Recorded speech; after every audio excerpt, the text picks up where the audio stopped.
सुमुखं सुहृदं सुलभं सुखदं स्वनुजं च सुखाय ममोघशरम् अपहाय रघुद्वहमन्यमहं न कथञ्चन कञ्चन जातु भजे।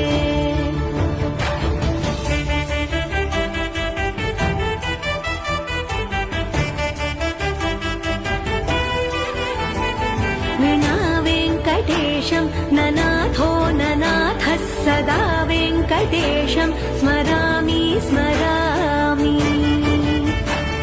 हरे वेङ्कटेश प्रसीद प्रसीद प्रियं वेङ्कटेश प्रयच्छ प्रयच्छ।